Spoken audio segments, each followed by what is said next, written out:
सहनाववतु सहनौ भुनक्तु सह वीर्यङ्करवावहै तेजस्विनावधीतमस्तु मा विद्विषावहै। ॐ शान्ति शान्ति शान्तिः।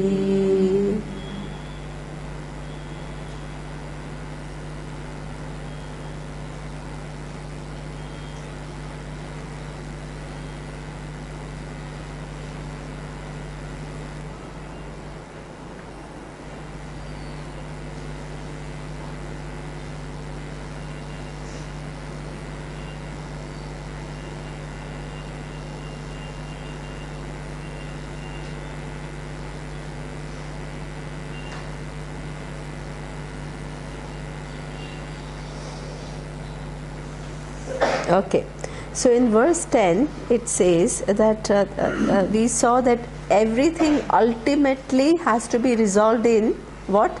Atma. Sarva bhutastham atmanam.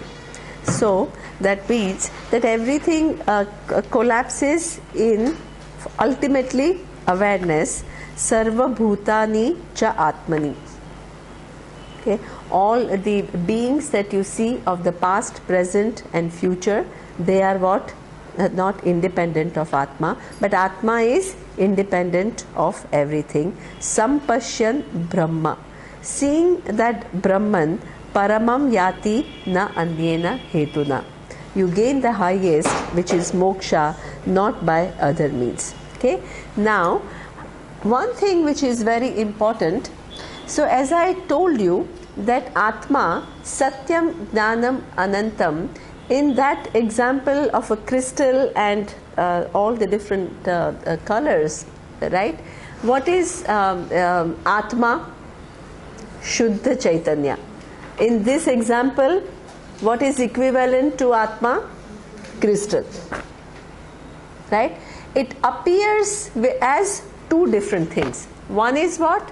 Ishvara, and the other one is Jiva. Ishvara Upadhi and Jiva Upadhi. Two appearances.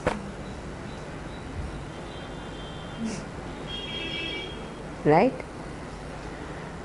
Now, both those are appearances. Does the Chaitanya ever take on the attributes just like the crystal appears in different colors but never becomes that? Okay, so one Shuddha Chaitanya with two Upadhis, Ishvara Upadhi and Jiva Upadhi. What is the difference between Ishvara Upadhi and one appearance of Ishvara and the other is the appearance of an individual? One, the Ishvara Upadhi is what? Wielder of Maya, and Jiva Upadhi is under the spell of Maya. Different.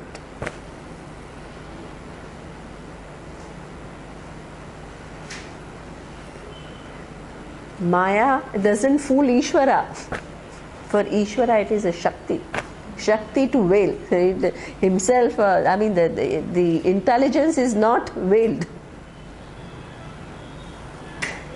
Right? So if you want to cross over and go to the other side of Maya, you need whose help? Ishvara's help.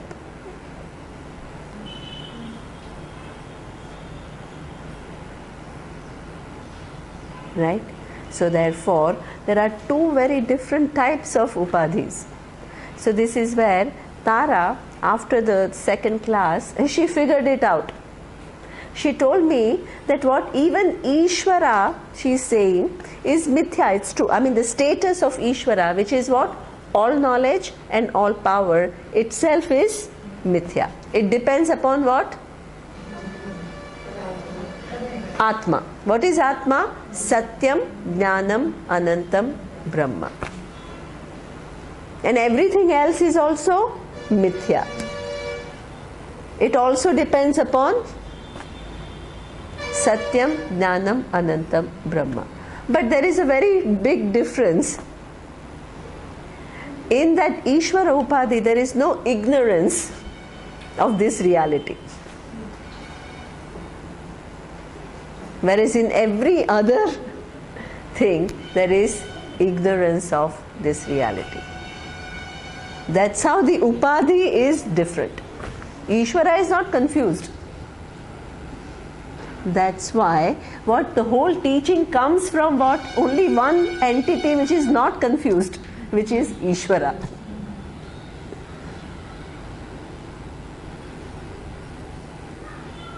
The whole teaching will come from where otherwise? Huh? There is no, yeah, exactly. It has to come from Ishvara Upadhi, where there is no confusion. So this is why the whole Vedanta Shastra is what? Actually, it is Ishvara talking through Veda and Guru, making you see the essential non-difference between Ishvara and you.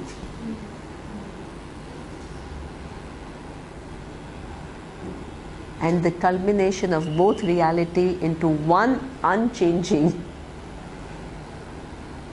Ishvara is not confused about that. Okay, so therefore, there is, even though you can't dismiss Ishvara, is the problem that people have when you don't understand Vedanta properly, they start thinking they are bigger than Ishvara. Because they put themselves as Shuddha Atma, and they put Ishvara as where? That mithya level. And then they start believing that they are higher than Ishvara. It's not that. Tat Tvam Asi. You are not higher than Ishvara. You and Ishvara enjoy one reality. Shuddha Chaitanya. Ishvara knows it and you don't know it. One Shuddha Chaitanya with two Upadhis. One Upadhi knows, the other, all others don't know.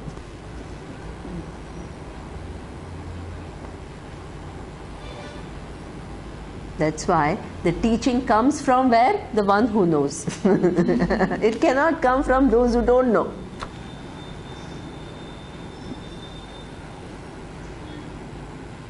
That's why you have Dakshina Murti. That we have in this whole tradition, we chant, what is the, how do we chant? Sada Shiva Samarambham, Shankaracharya Madhyamam, Asmadacharya Paryantam, Vande Guru Paramparam.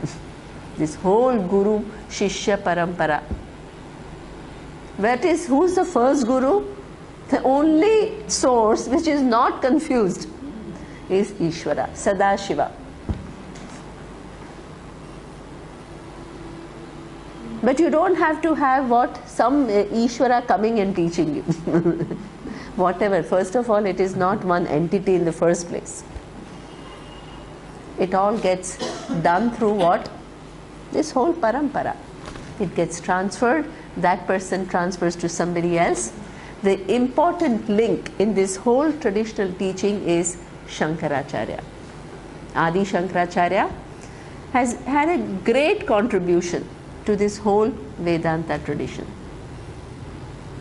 He has written commentaries on 10 Upanishads.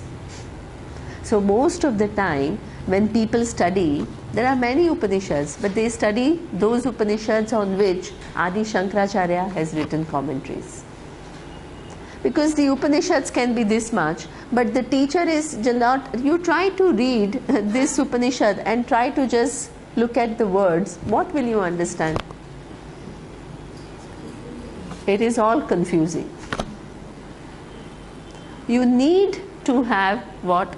The whole, that somebody who understands the whole thing makes you see what is meant by that through a very an analysis which follows what? one whole different process. So this Surya, one day he told me, you're like microsurgeon. Right? And the whole tradition is like that. Okay? Where you take you here and you think, oh, I got it. Then, no, there is something more to that.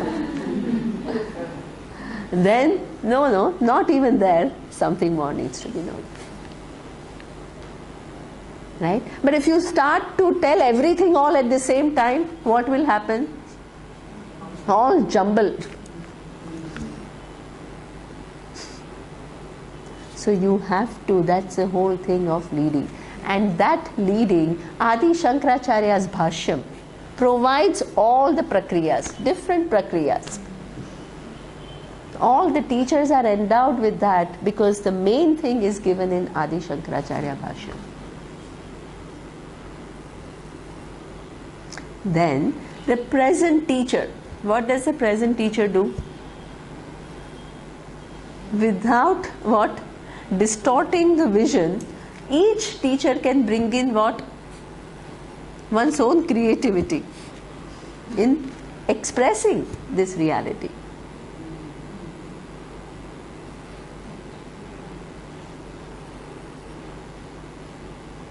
Okay, so this is where there are so many things that our teacher has said which are not in Shankara Bhashyam. That is his creativity.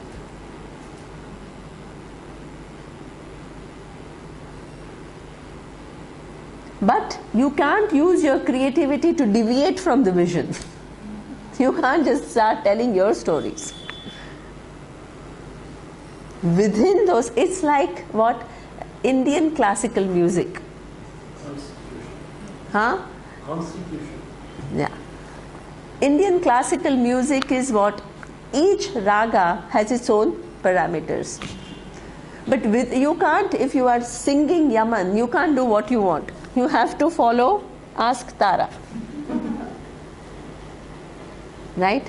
But once you reach a certain level of mastery, with that you can have your creativity. Keeping within those rules, you can render it in so many different ways. And this is what she's saying, that in classical music up to now, I have learned how to reproduce whatever I have learned. Now I want to go to the next level. Next level is what? Creativity.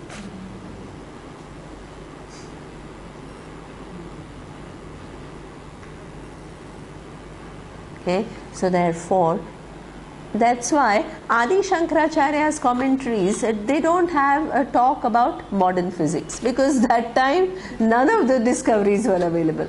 But our teacher incorporated that.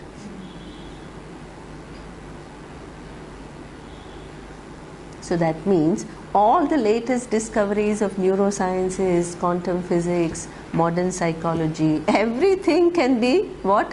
Used to communicate what Vedanta is communicating. This is the genius of Swamiji. Others just stick to whatever is said and just follow that. He is able to bring in everything and use it in its right place to what? Communicate the vision of Vedanta. That is a genius. You don't stay within what? Only what is already given.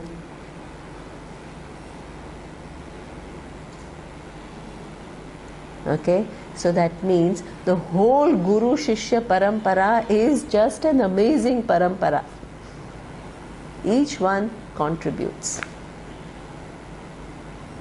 in their own unique way. And once you have understood this reality, what? Ishvara starts to use you to what? Communicate.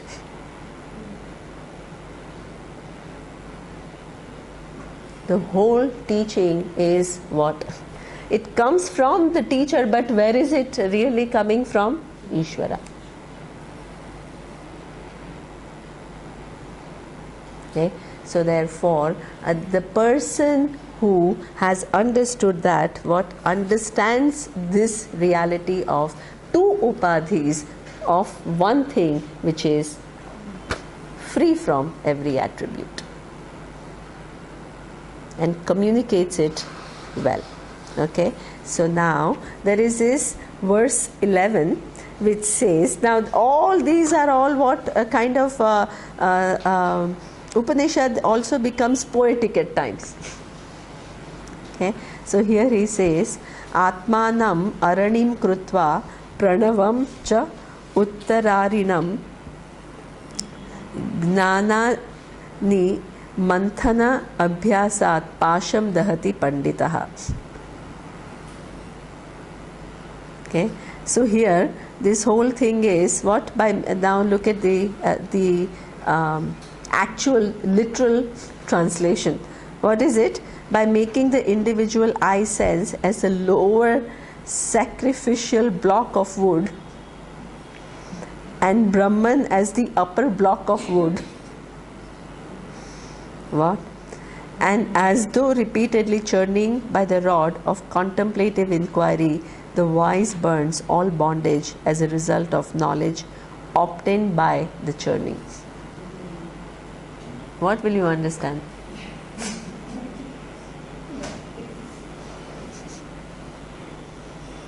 Okay, so that means what? That there is, you are born, this is an imagery. Okay, you are born with what? This mix up, as Tara said, you can't find, you come with a mind and a connection with mind. So that's why whole life goes in thinking that I am that antahkarana, different faculties within. When I use a mind, it is not, it is what we call antahkarana. Antahkarana has four major faculties. What are the four major faculties? One is what we call seat of emotions, which is called manas. The second one is buddhi, which is your cognitive capacity. The third one is chittam, which is your memory. And the fourth is ahankara, where everything that happens in these three faculty gets attributed to your I sense. This is called ahankara. So therefore, whole life goes in what? Thinking that this is what I am. Now, what does Shastra do? It has to use your mind to make you see what? The truth of the mind, which is you. So where does it have to start from? Huh? It has to start with this whole faculty. Within this whole faculty, you can't go outside this faculty. Like I said, you are working within a program which you can't redo the program. So you have to work with that program. You can't stop what? If you come with a program where you can't stop those red and blue and green, what do you need to do? You need to work within it to communicate. There is no other way. So you start with the mind. In the mind, there are actually, in that antahkarana, which has all these four faculty, there are things which are variable and one thing which is invariable. Invariable is not mind. Okay, so therefore, what happens is, Shastra says, listen to this, okay, that you are swataha siddhaha. What does swata? People think that swata siddha is some kind of an experience. There is no experience of swata siddha. Everything becomes experiential. It's nothing to do with experience. Swatah Siddha is a technical term. It means that I am, in order to arrive at I am, you need to use your eyes, your ears? No. To know everything else, you need what? Pramana. What pramana?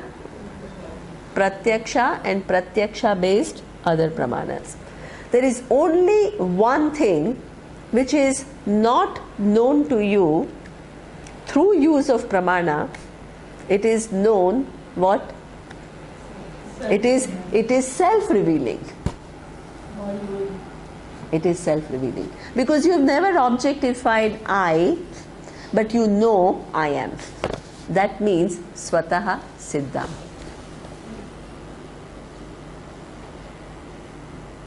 You mean by self-revealing? Self-revealing. By default? By default. Wonderful. It is just self-revealing. And that's why everybody says what? I am, I am, I am. It's self-revealing. One has never what? Seen it. One has never heard it because it doesn't have any of those attributes in the first place. So the neti Leads you to this self-revealing presence. Right? Because this self-revealing presence, as Surya says, gets mixed up. What is the nature of problem? It gets mixed up with body. Body is known to you through what pramana? Pratyaksha pramana. All the different conditions of the body are known to you through pratyaksha pramana. Perception. So you do neti. This is available to you through pratyaksha pramana. It is an object. So you take out from that self-revealing presence what? The body.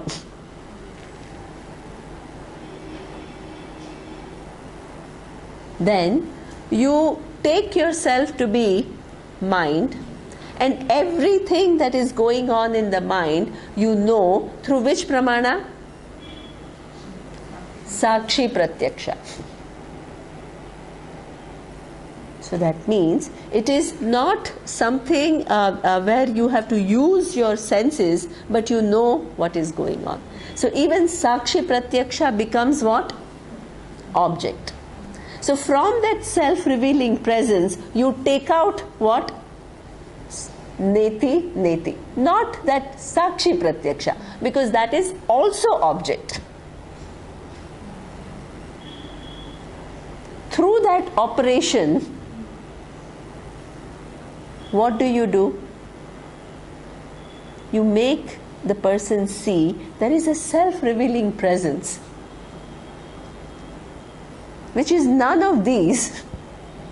You free that I from that mix-up. Okay? But that alone is not enough. Shastra also says that self-revealing I is Jagat Karanam Brahma. It's the cause of the whole universe. It's not just you do neti and then that self-revealing presence. You don't know enough about that self-revealing presence. You need to show that that self-revealing presence is not just some presence. It is the cause of the whole universe. As Surya said, then you need to show, but you have to collapse the whole world in that presence. That's what Shastra does.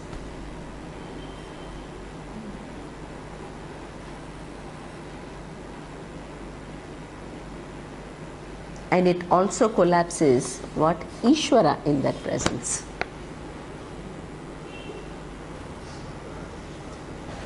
Amazing. Whole thing is what? through this teaching. What do you need to do? Churning. Churning means, you think, at this time I'm surprised how much everybody understands. But most of the time, what? First time you listen to Vedanta, one of our friends said, it seemed like Star Wars.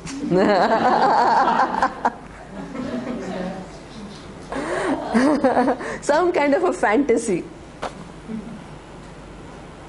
From fantasy to make it the reality. Your vision. Not Shastra's vision. It has to become your vision. It requires what? Churning.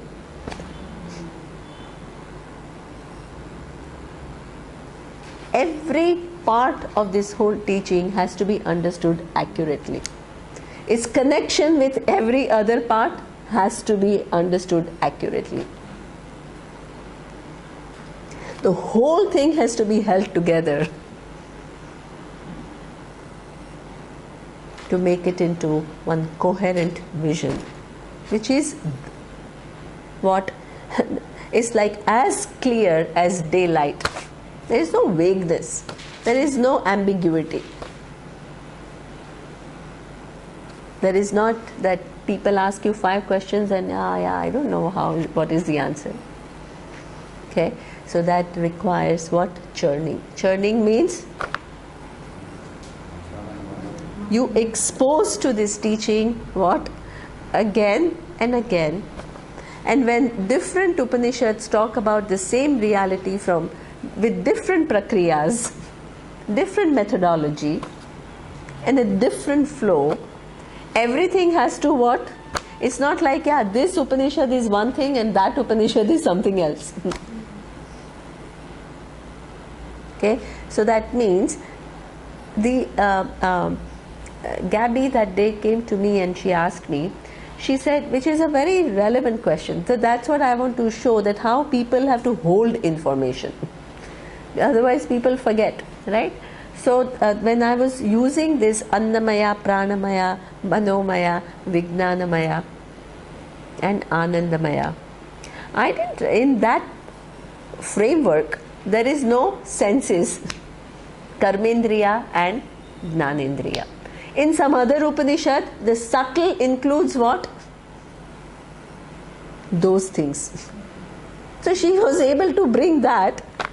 And she asked me, she says, but here in this subtle, those are not mentioned. I said, yeah, that's true.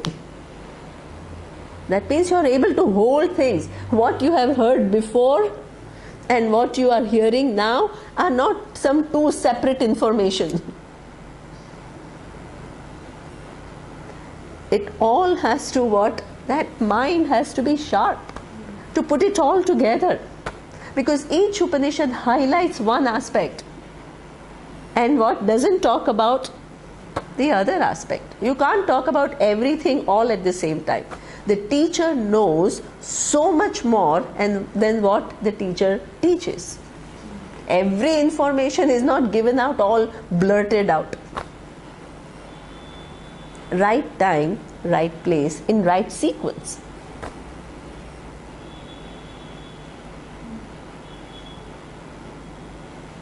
Okay, so this is why different Upanishads they help you in this whole process of churning. And the whole churning takes place where? In the mind. The confusion is in the mind. And where is the solution? Where it has to be undone? In the mind. Atma is confused? No. Thank God. Atma is not confused, thank God. It's not that Atma is confused and you have to help Atma to remove confusion.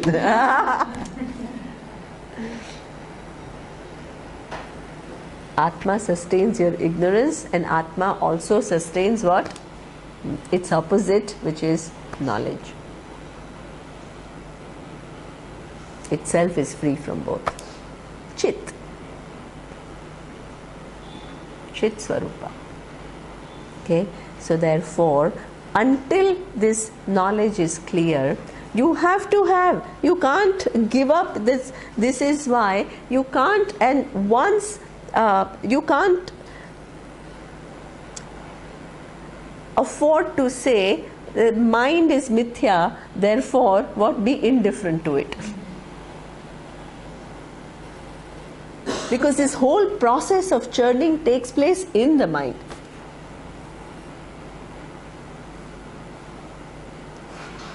Everything else is known in the mind, and Atma is also known in the mind. What is the difference between those two knowing?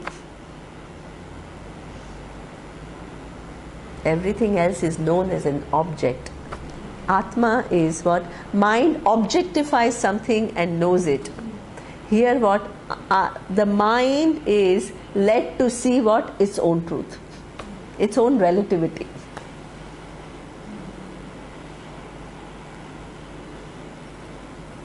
Okay, so therefore it is an interesting process and it requires journey. Okay, now verse 12 here, sa eva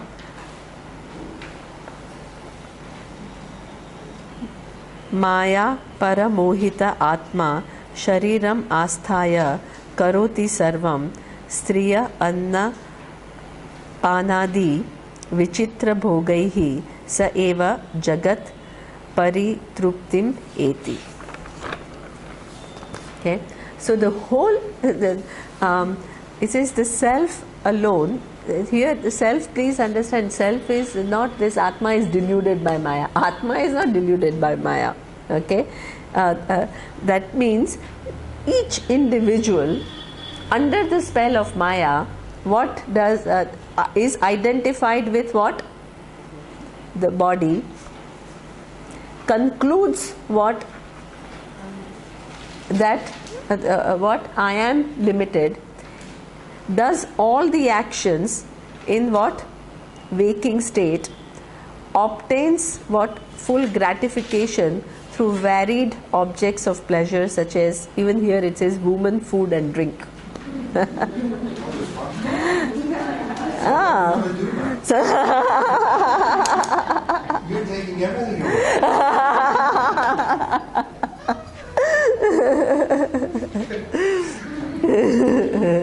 the whole thing is what? Within, it's a play within what? One unchanging reality. That is quite amazing.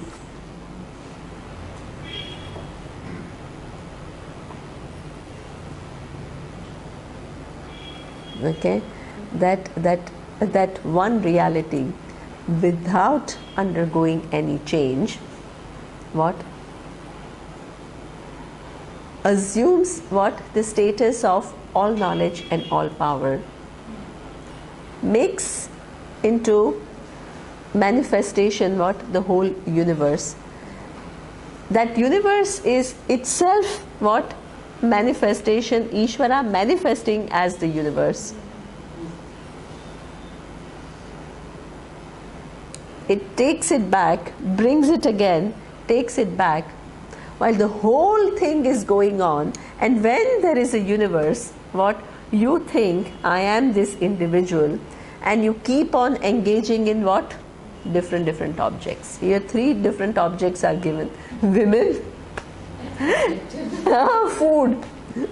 So this is where food, you can see here, from morning to evening everybody is either in the dining hall when they are not in the class, or in that pantry.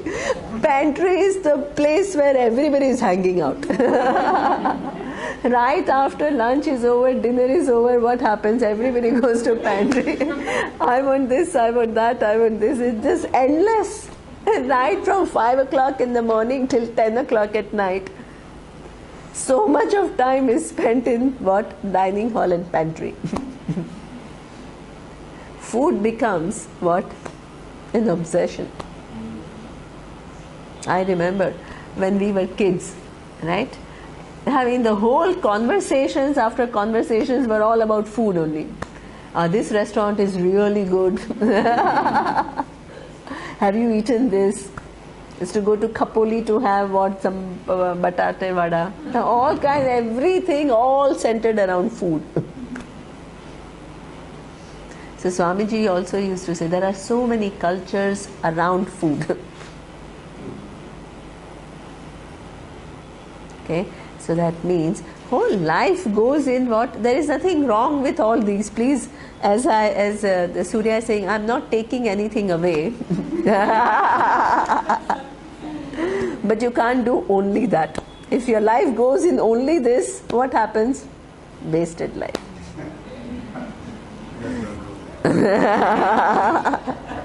And then drink. Okay, but it fools you so much that and there are n number of possibilities. Even with food, there are so many different foods that are available. Italian, Greek, whatever, Lebanese, Japanese, Korean, all, there is endless variety. And then there is this whole alternative food.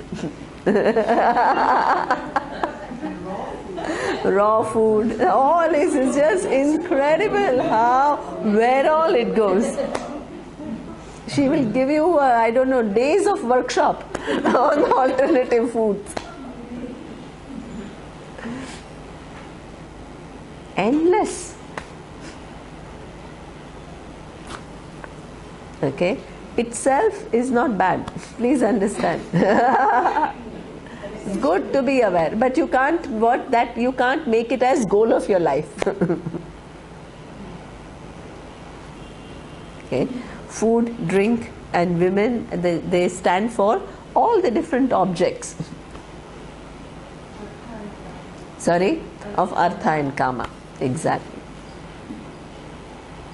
Okay, so therefore this whole play, how it is going on within one reality, is shown through an example. And as yesterday somebody was asking me this question, who asked me the question about dream? He asked me the question about the dream. That dream is used in Shastra to show how the whole thing is going within one reality. So, the verse 13, it says, Swapne sajivaha sukha dukkha bhokta swamayaya kalpita jivaloke sushupti kale sakale viline tamo abhibhutaha sukha rupam eti. Okay, so this whole example of how the whole show of what the so-called subject, object, and engaging of the subject into many different objects, all goes under what? One undivided reality. That is given through the example of what? Your own dream. At night, you go to sleep, and from the sleep, there comes what? Dream world. The dream world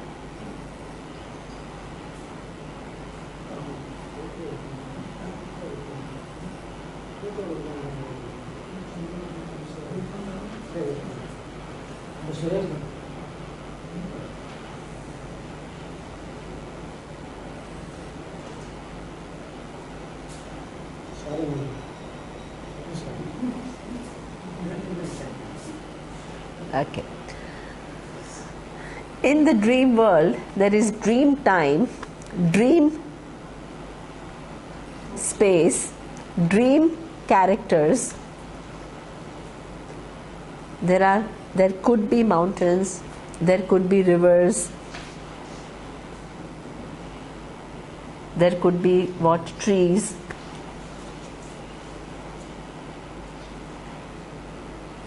But when you are in the dream, do you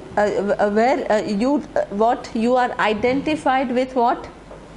One character in the dream, and everything else seems what?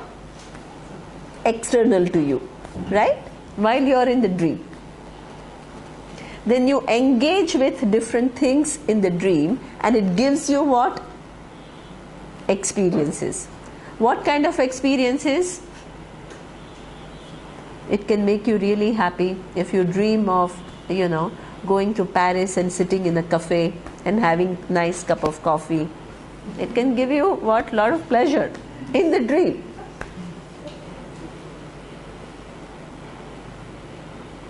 Or it can also what? You can have a dream, a snake coming and biting you. What will happen? You will be in pain. Yeah, exactly. So the whole play, and while it is happening, while you're in the dream, it gives you all kinds of experiences.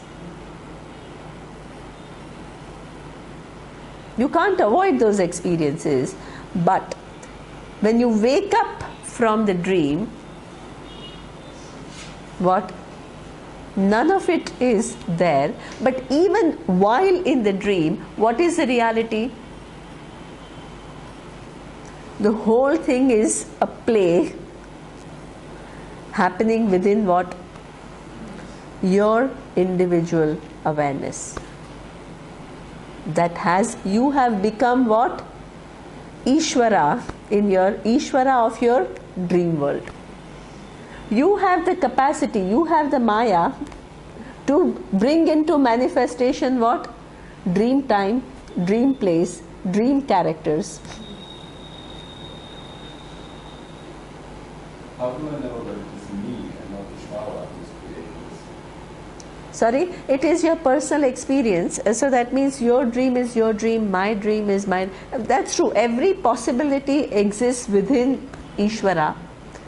But here, that experience that is given to you is used to demonstrate how within one all the differences can go on within one reality.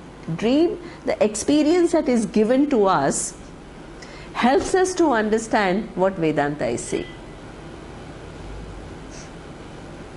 If we didn't have dream experience, it would be very difficult to conceive how one thing, without undergoing any change, can become all this, and all the interactions can go on and also give you experiences. Dream is a very important example. Maybe it's not for now, but isn't this a dream? So this is not totally a dream. That is a good, it is not totally, say, what is the difference? This is a very good question. What is the difference between your personal dream and this and this waking, what you see? Okay, so this mithya, I will just talk about it. Okay, mithya is divided into, not divided, further divided into two different types of mithya. One is called Vyavaharika mithya and the other one is Pratibhasika mithya. What is the difference between the two? Vyavaharika mithya is this table is something which is not only available to me, it is equally available to what? Everybody else. It has an empirical reality. I can't just dismiss it. Just as it is available to me, it is available to everybody else. So therefore, what is empirical reality?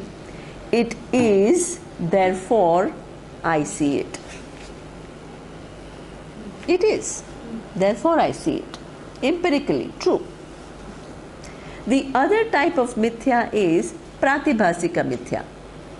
What is Pratibhasika mithya? Rope and snake. Imagine you're in the forest and it's dark and you see an object which is this long and this wide of brown color. What would you think? It is a snake. Sometimes it can be snake, in which case it will become what? Vyavaharika. But suppose it was rope and you saw it as snake, it is mithya, because the snake that you see depends upon what? Rope for its existence. If there was no rope, you will not see a snake. But it is not empirically true. The snake that you see is what? Superimposition. What is pratibhasika? I see it, therefore it is. Different. One is vyavaharika. One is, therefore I see it. Pratibhasika mithya, I see it, therefore it is. So much of our life, this rope snake is an easy example, but so much of our life is what? The confusion between what is empirically true and what is my story, which is my pratibhasi, my addition.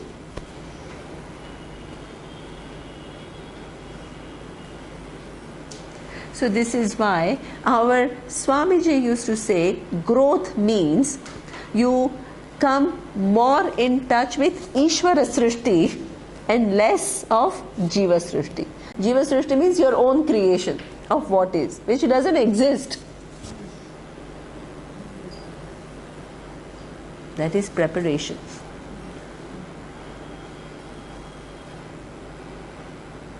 You reduce what? Pratibhasika. You have to reduce pratibhasika.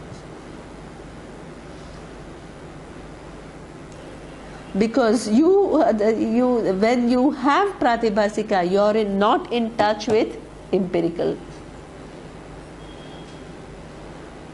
truth. Okay? So therefore, what is the, now to answer this question, what is the difference between dream and waking? Your whole dream is pratibhasika because it's your personal reality. Nobody else has access to that dream. Whereas this waking world, is it your personal thing? Everybody sees this table, everybody sees the chair, everybody sees the mountains, everybody sees what? The sun, the moon. The interpretation of the moon and the sun and what's going on in this room is your dream. Sorry? The interpretation of what's going on in the room is the dream. See, so as I said, there are certain, wonderful. So that means in the waking, there are some things which are empirically true, then a lot of it is your interpretation, which is, exactly, which is what? Pratibhasika. Wonderful. So if you want to come in touch with reality in waking, what do? You reduce your superimpositions and you begin to see things as they are.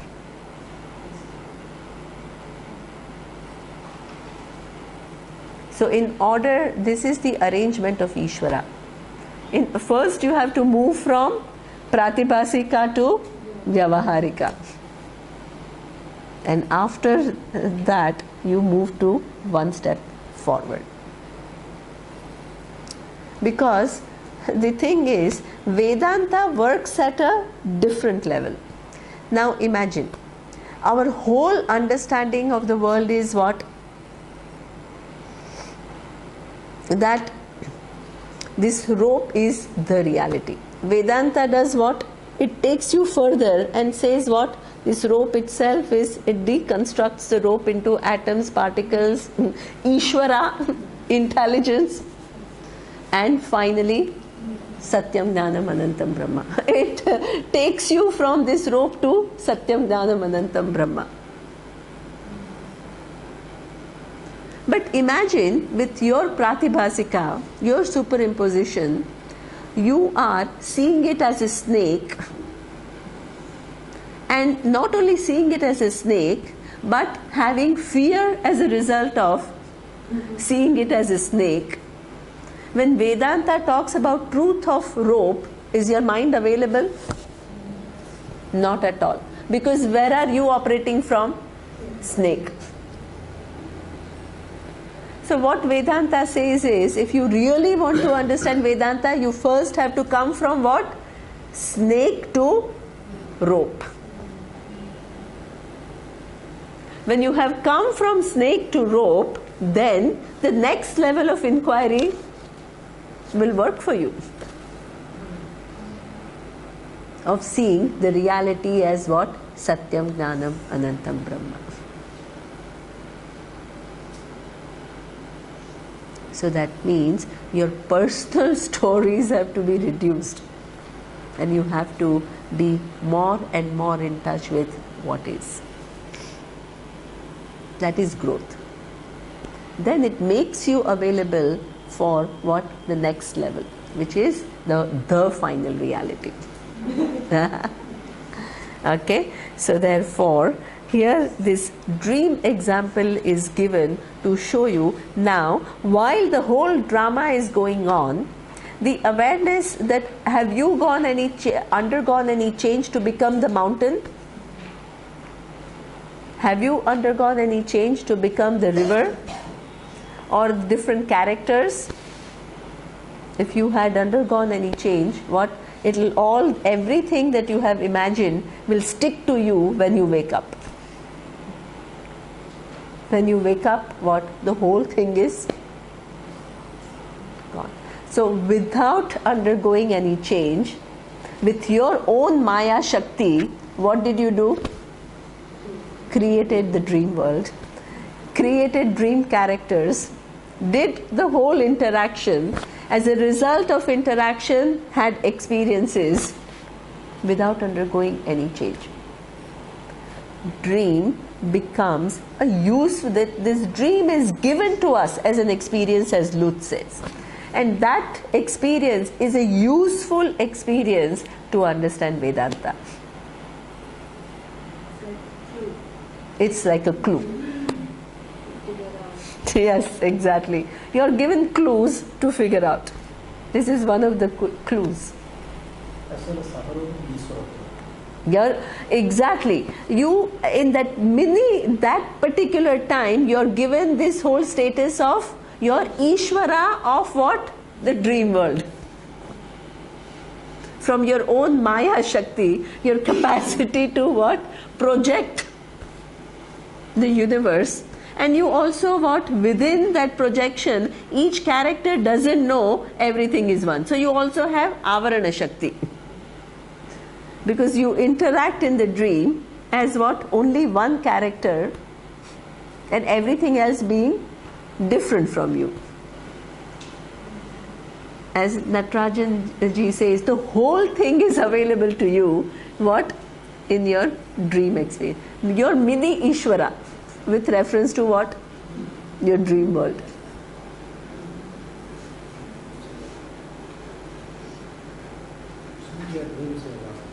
Yeah, so therefore one as though becoming many without undergoing any change.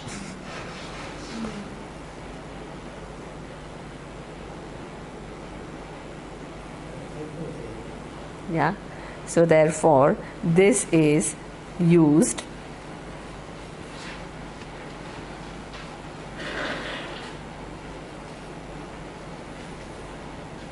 so now in this whole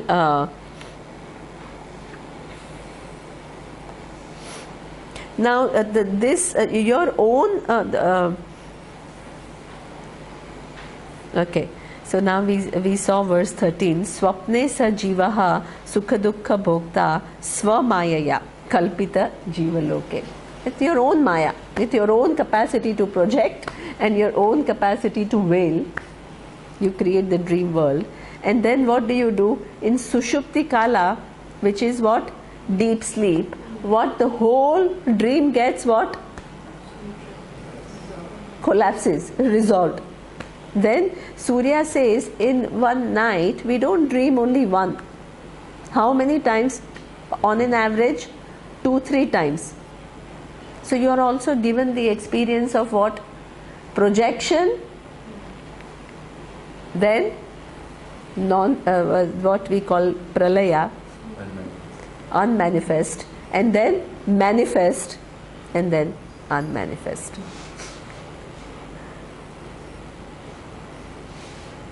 That meaning, the whole thing is given to us.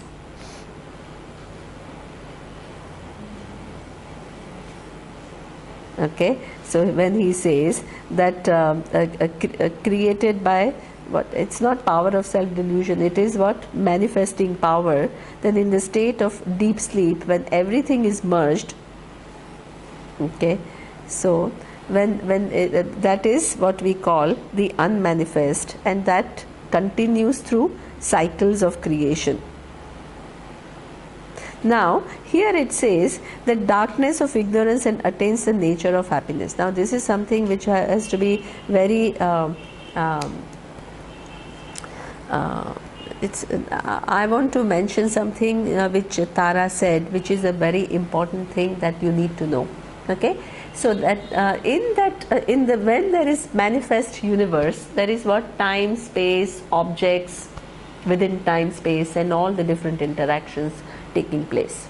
Okay, now at the time of resolution, you have what, no time, no space, no objects. Okay, but what remains, the objects are of what, two types. What are the objects?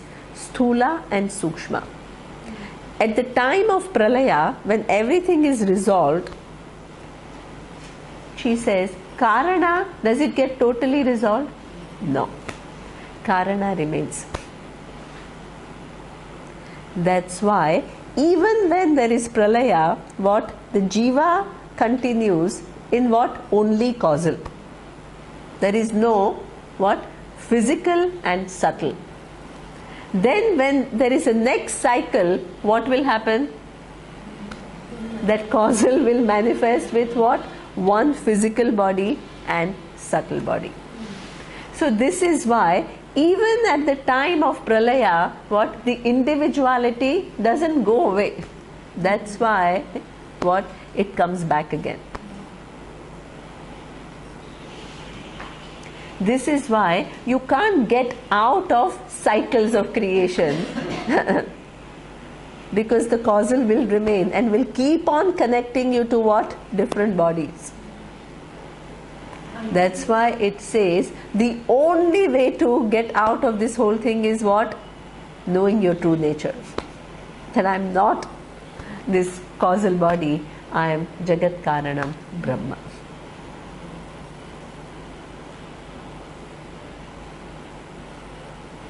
Okay, otherwise it's impossible. So what, that connecting link that remains is what? Causal. So here he says, in the waking, how it happens, it says in verse 14, Punascha janmantara karma yogat sa eva jivaha swapiti prabuddhaha puratraye kridati yascha jivaha tatastu jatam sakalam vichitram adharam anandam akhanda bodham yasmin layam yati puratrayam cha. Okay, so again, because of the deeds done in the past life, the jiva comes back to the dream or wakefulness, the being who thus sports in the three cities, from whom the entire varied diversity has sprung up, is the substratum, the indivisible consciousness and joy, and in whom alone all the three cities dissolve. This one needs a teacher. All these are all, this Upanishad is very poetic. So three cities are what? Sukshma, Sthula and Karana Sharira. Physical body, subtle body and causal body. You keep sporting keep changing your what? Just like you change your cars and you change your clothes, what do? You change bodies. And come back all over again with all enthusiasm to enjoy the world. You keep sporting.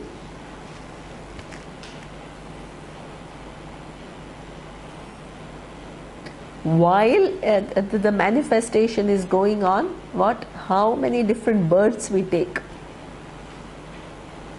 So that's why when I was telling that through past life regression you have access to your causal body, Surya immediately corrected me and he said what? Certain parts of your causal body, because it has how many, what is the number of information stored in that causal body? Another cycles of creation, unexperienced karma. Countless. Nobody can physically exhaust. Right? Because by the time you exhaust a few, you accumulate a few also. And you keep coming back. Okay? So until the time, what? So these three cities that are being talked about are what? Physical, subtle and causal bodies. Okay? So therefore, what?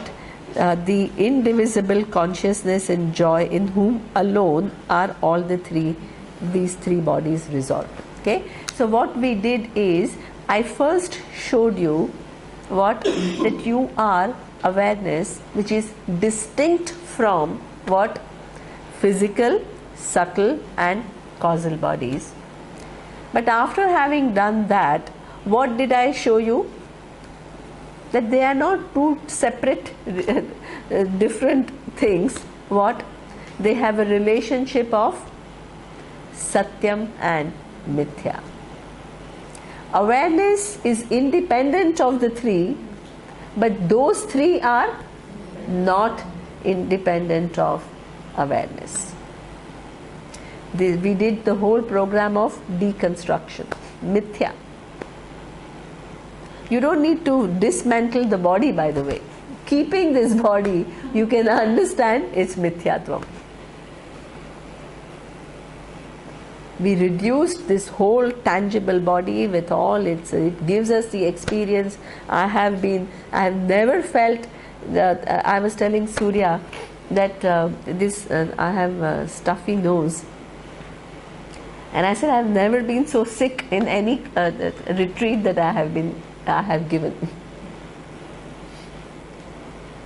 So that means you can't avoid that. It is happening, right? At the physical level, you can't, what? It is happening. There is an experience. That experience is a very tangible experience. But in spite of that experience, I can reduce it all to cells.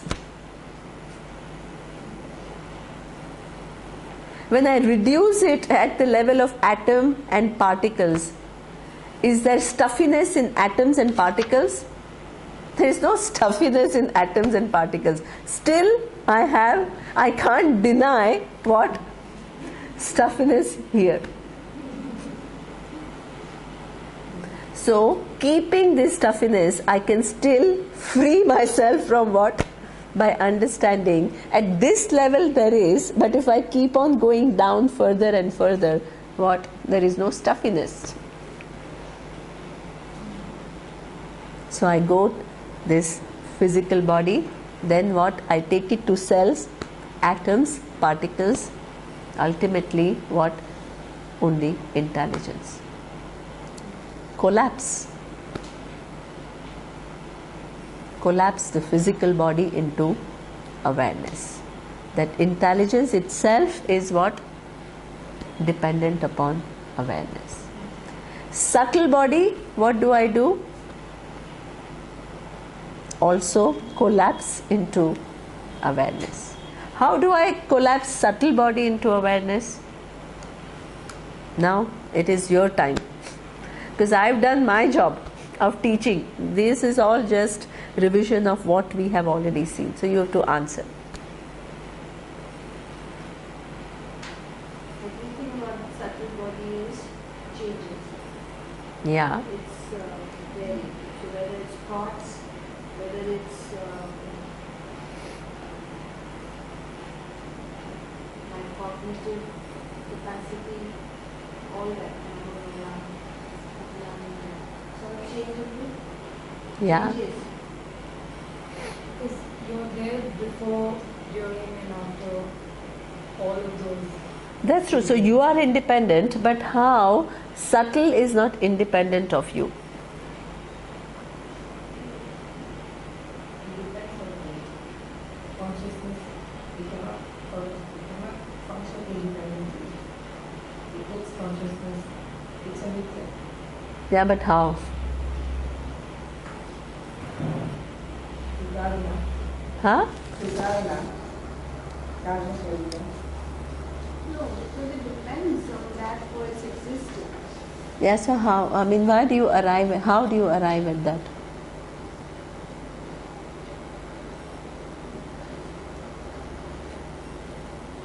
It doesn't exist without knowing of it being there. So that knowing that it's there is the awareness. So it's dependent on that. Okay. If you use the Vedic model, even the entire Sukshma Sharira is again what? Pancha Mahabhuta. All the 5 elements. Just as the physical universe is what? Permutation and combination of 5 elements.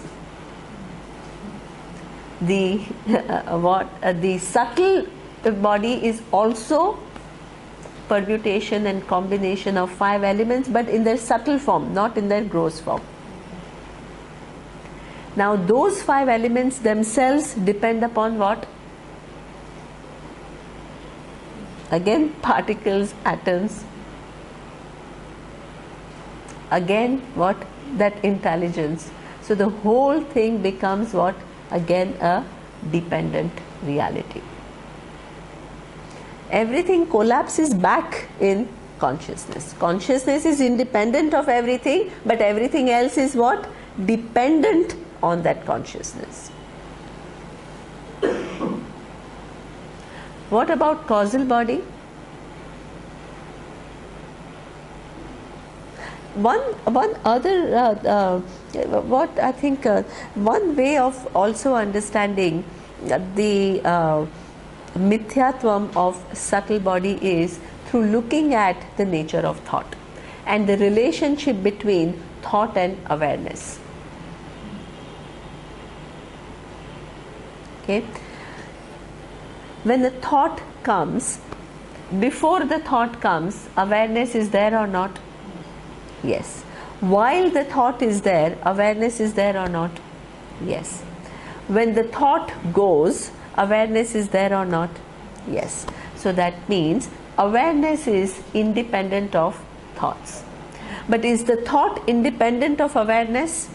Can you have a thought without awareness? No. So the thought appears in words. Exactly. And the content of the thought is also awareness, but with that given form. So when you have a cow thought, that awareness assumes what? Cow. Then what? Then you have a tree thought. What will happen? The thought is tree thought. It is what? There is a name and form. So that means thought is what? Cannot exist without awareness. Awareness is independently existing of thoughts. So thought which is part of Sukshma is Mithya, awareness is Satya. That's another way of doing it. The Yeah. other way also, Yes. here we are using this 5-element model of this old Vedic. It's a model of 5 elements. If you take modern science, how will can you wait? So the other model, if you take the model of let's say physics, modern physics, and we come to this question of subtle thought or emotion. So the Vedic model, we say there are 5 elements and it's a combination of these 5 elements. Now neuroscience will say it is different parts of the brain which are activated, like a balance between the prefrontal cortex and the limbic system, the primitive brain. And within this area, there are some neuronal, let's say, pathways. There are some neurons which gets activated. So there are electrical currents moving from one side to the other, signals which are, let's say, communicating. There is some release of some chemicals and so on. And all this together will give rise to one particular emotion, for example, of anger. So does the emotion of anger exist independently from the different areas of the brain? No. Does it exist independently from the activation of all these millions of neurons all firing together? No. Does it exist independently from all these chemicals? No. Okay? So here itself you see it's meeting. Okay? So you started by one name which is anger. You thought it was like very real. Then you see that you end up in so many names now. Limbic system, neurons, neural pathways, chemicals, 100 types of chemicals, hormonal systems and so on. So one name, now you have 5 names, 10 names, 15 names. Now you go in the detail. What is one chemical? Molecules, atoms, particles. Again. So you get again more names. What is this prefrontal cortex or the limbic system? Again, you divide it. It's just an area which is made of this gray matter, this dendrite, this axon, and so on. Again, so many other names. So you see how even this what science is saying, it shows you very clearly that one emotion like anger is mithya. It depends upon so many other things to be what it is. It's an outcome. Huh? It is an outcome. Outcome of so many dependent things, and they themselves are dependent on something else. Dependent on something else. And all this is made possible by what? This intelligence, which is making all this move all together. And this ultimately itself also can be resolved into awareness. It's another way to look at it and to show it is moving. You got it.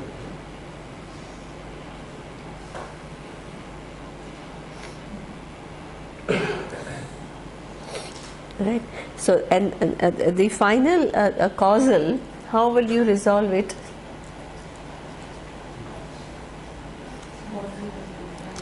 The causal. Yeah. So first, it is a dependent reality. How will you arrive at it? Huh? Yeah. Yes. But yes. But why is it a dependent reality?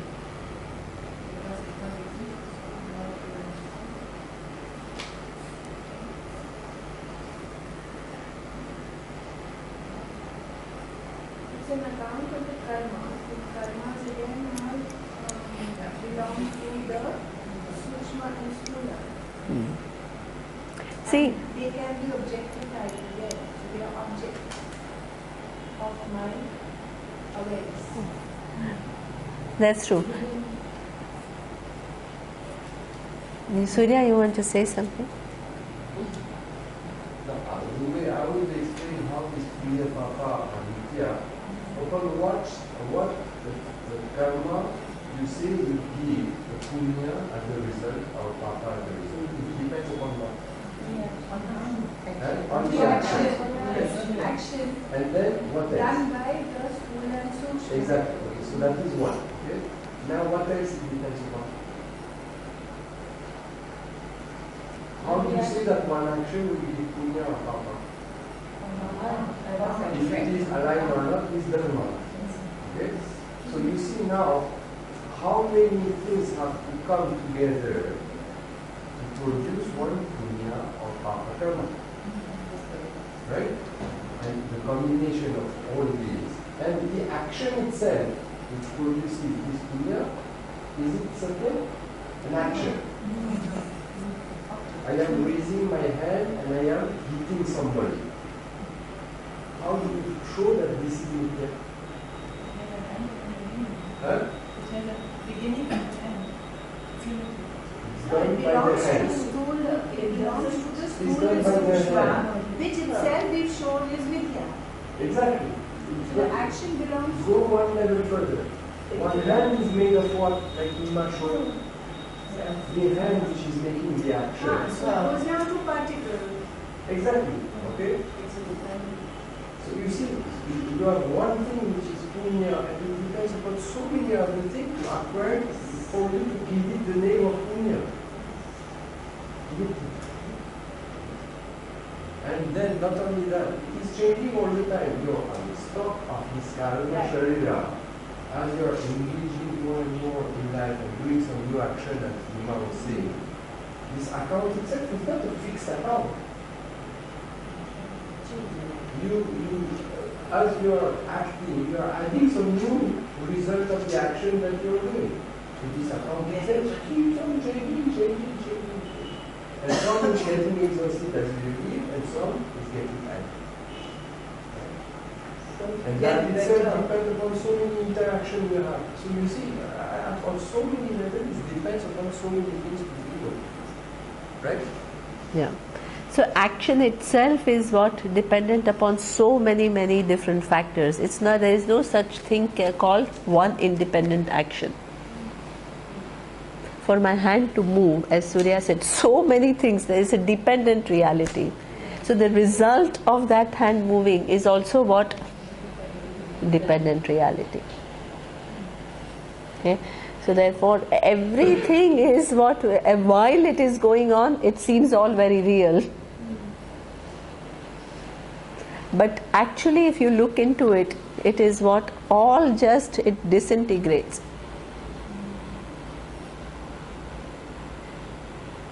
So therefore, not only this karta, the actions are mithya.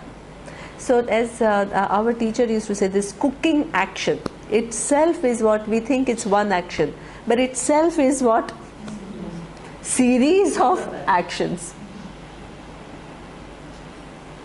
Cutting vegetables, then taking a pot, putting them, adding spices. Then the vegetables that you get itself is produced through what? Series of actions. It just keeps on what? Going and going and going further. Dependence within dependence within dependence. But at one level it becomes tangible. And while it is tangible, it seems all very real. And that action also gives result of what? Good food.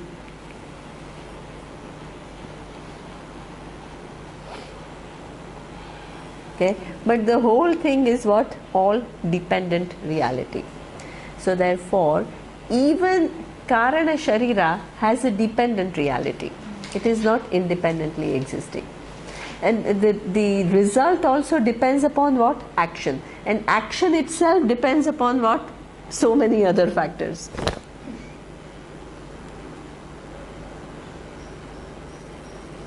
So therefore, it is just, it keeps on breaking down. But at this level, it seems all what?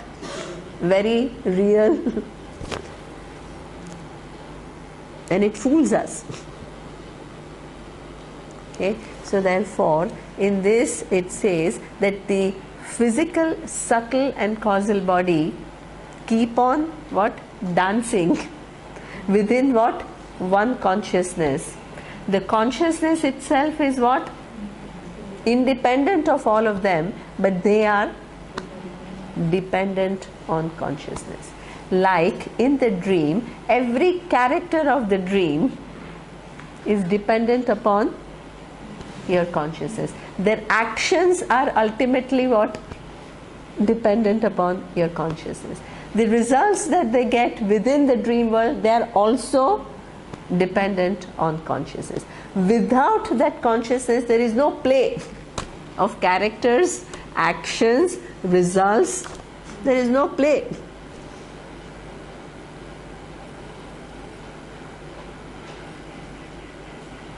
Okay, so therefore here it says that the entire thing is come from indivisible consciousness, in whom alone all the three bodies dissolve.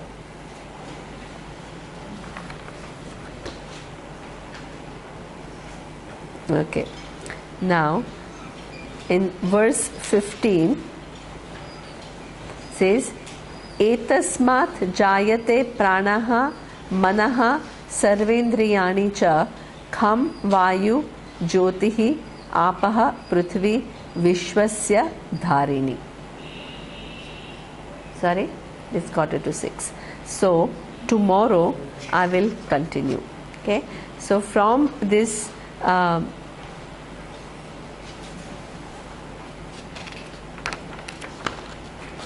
so I'll be able to finish. I will do the rest tomorrow. Okay. So we have to re-bring what everything that I actually learned everything. Now you should be able to give me the answers of how to put it all together. The rest of the verses are your test of what you have understood. Om Purnamadah Purnamidam Purnat Purnamudachyate Purnasya Purnamadaya Purnamevavashishyate. Om Shanti Shanti Shanti. Om Shri Gurubhyo Namaha. Harihi Om.